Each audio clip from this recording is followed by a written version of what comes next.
So what if your ex was truly the one that got away? What if they were actually really great and made you incredibly happy? Now what do you do? Well, let's discuss. Roll VT.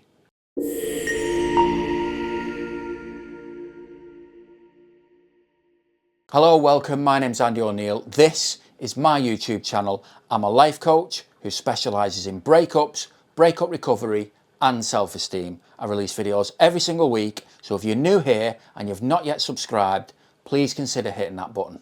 So every week I sit here and I talk about different ways that you can let go of your ex and move on. And a lot of those techniques and the tips that I talk about are designed to help you remember the more negative side of the relationship. You see, often after a breakup, because we're longing for that person back, our brain's filter makes us look back through rose-tinted glasses. We only see the very best of that relationship and we build it up into something that it absolutely wasn't. We only remember those really happy memories. What my techniques do is help you remember the other stuff, the more negative stuff, the arguments you had, the way you two weren't really compatible, the reasons for the breakup, all the negative side to show why you and your ex shouldn't be together is what my techniques are designed to do. And by doing that, they help plant seeds in your head that maybe your ex wasn't the one for you. Maybe you and your ex are better off not being together. It helps you break that emotional connection and move on from your ex. But what if your theory that your ex is amazing is actually true? What if there weren't really any bad bits and actually they made you dead happy? What the hell do you do then? Okay, well, typical of me, I'm going to start with some cold, harsh truths. If your ex loved you enough to stay, you wouldn't be sat watching this video right now because you'd still be together. The truth is, they didn't love you enough to keep the relationship together. And I know that that's incredibly hard to hear. It's the truth, but it's hard to hear. But it's important because we have to face reality. And what else is reality? Is just because they were great doesn't make them right for you. Don't confuse admiration with compatibility. Two great people together might not work. It doesn't mean either one of them is bad. So yeah, let's admit your ex was great, but it doesn't mean they were right for you. And also, if they truly were the one, then why did you break up? Because no matter what, there's always a reason. But for the sake of this video, let's believe your theory is true, that they were great, yous were great, all of that stuff, right? What the hell do you do now? Well, because of that theory you've got, because of that belief that they truly were the one, what is it that you're now telling yourself? One of the big things we tell ourselves in this type of situation is, I'll never meet anyone as good as them. I'll never meet anybody as amazing as they were, and I'll never meet anybody who can make me as happy as they did. But why? What evidence have you got to support those theories? The breakup? Well, what about the relationship itself? What about the fact that you two got together in the first place? You're ignoring all that. You're just focusing on the ending, the breakup. And that's because the breakup fits into this narrative you've created that you'll never find someone as good as them.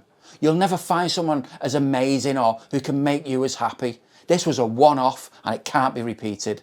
The breakup supports that theory, right? It's giving you all the evidence you need to support that narrative, that you'll never find someone as good as them again. But it's just not true. But what we need to be careful of here is that you've not become comfortable with the pain. So what do I mean by that? Well, right now you're in pain, right? The breakup has caused heartbreak. You're low, you're sad, you're depressed, you're feeling alone, and you're missing your ex incredibly. You're probably sat listening to crappy love songs every night, getting teary-eyed and feeling really sorry for yourself. Now, the opposite to that is going, okay, it's done. I'm going to move on and I'm going to become happy again. And I'm going to free myself from this pain. But there's a chance that you've become comfortable with that pain. You see, that pain is the last connection you've got to your ex. By letting the pain go, subconsciously, it means letting your ex go. And you don't want to do that. And the main reason for that is you haven't accepted the breakup. But you need to. You need to accept it in order to move on. The truth is, great or not, they've gone. You see, life doesn't operate on fairness. It operates in reality. And the reality is your ex is gone and they're not coming back. And you have to accept it. And I know that that reality Facing that truth is really painful. And why is that? Why is it as painful as it is? Because they were amazing, right? But what about you? Aren't you amazing? Chances are you just said no because you're not feeling it right now. You see, what you're doing is you're putting your ex on a pedestal and you're putting yourself down here. And you're repeating to yourself that they were amazing, they were incredible, you're not, and you were so lucky to have met them, it'll never happen again. But let's just ask a question, right? If they were so amazing and you so wasn't, then how the hell did you get together in the first place? Wouldn't that mean you're amazing too? Now you might say, yeah, but I made mistakes and that's why we broke up. Yeah, and do you know why? Because you're amazing, not perfect. Because perfection doesn't exist. Humans make mistakes. But because of those mistakes, if there was any, because there might not have even been mistakes, but because you have broke up and because you now think your ex is so amazing, you're going to give up and say, well, I can't meet anyone as good as that again. It's ridiculous. Imagine I went out today and I found a pot of gold at the end of the rainbow. Oh my God, I can't believe I found this pot of gold. It's going to change my life. I'm so rich. I've never been this happy. And on my way home, I lose it. What do you think I'm going to do the next day? Do you think I'm going to sit there and say, oh well, that was it. That was my one and only chance. I'll never find a pot of gold again, so I'll leave it be. No, I'm going to go back out because I've already found a pot of gold once, so I can find one again. And I know that that's a really stupid analogy, right? And for those of you who are subscribed and watch a lot of my videos, you know that's how I work. But you get the point I'm trying to make. You're giving up on the fact that you'll never meet someone amazing again, based on the fact that you and someone amazing broke up. You're forgetting the fact that you and someone amazing got together in the first place. How did you attract them? How did you have a full-blown relationship with them if you're not worthy, if you're not amazing too? It wouldn't have happened. It just simply wouldn't have happened. So you're looking at the wrong evidence. You're looking at the evidence of the breakup rather than the actual relationship. The same way I look at the evidence of losing the pot of gold and forgetting the fact that I'd found it in the first place. It makes no sense, yet that's what happens when we're emotional. That's what happens when we're heartbroken. So here's what I want you to do.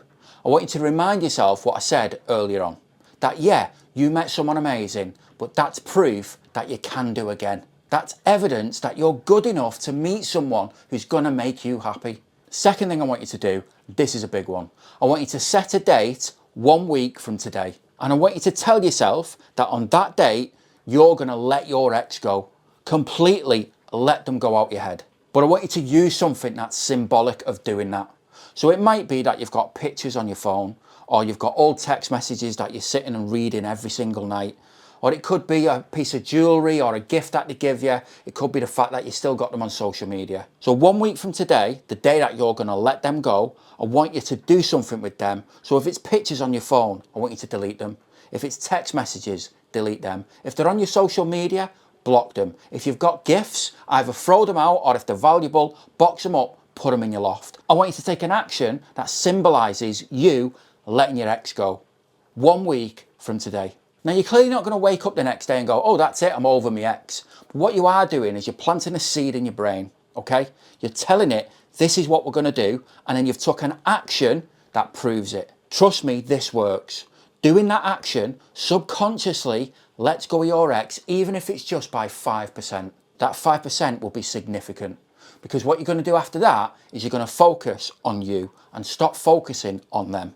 You see, what you need to do is get back to recognising how amazing you are. Not them, but you. That's what you've forgot. You're too trapped in hope. Hope that you can win them back because that was your one shot of happiness, right? No, not at all. They were just a stepping stone towards your true happiness. You're just not seeing it that way. So once you've set your date, 1 week from today, you've decided on that day you're going to let them go in your head, and then you take that action. You delete them on social media, or you delete messages, or you put some jewellery away, whatever, right? That's the date that you're going to finally stop focusing on them and focusing on you. Now, the next step after that is to start putting things in place to help you feel great about you again.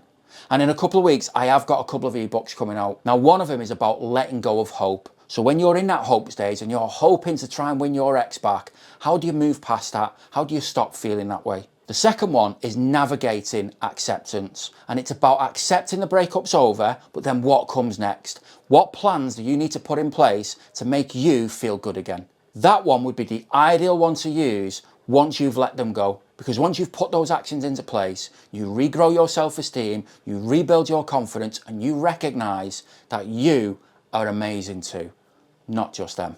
Now, if you want to be reminded about when those 2 ebooks are out, I've put a link in the description. Hit the link, put yourself down on the waiting list, and I'll let you know as soon as those 2 are out. Now, in the meantime, remind yourself that as amazing as your ex was, you still attracted them. So that's got to count for something for you, right? And second of all, 1 week from today, you set a date, you're going to let them go in your mind, and then you're going to take that action that symbolizes letting go. And then the very next day, it's all about you. Now, I hope you enjoyed this video and I hope it resonated with you. I had quite a few suggestions off people on making this type of video, so I really hope it's helped. And if it helps further, bang in the comments the date that you've decided you're going to let your ex go, and let's all support one another, because remember, you're not alone. Nice one for watching, and I'll see you in the next. Laters.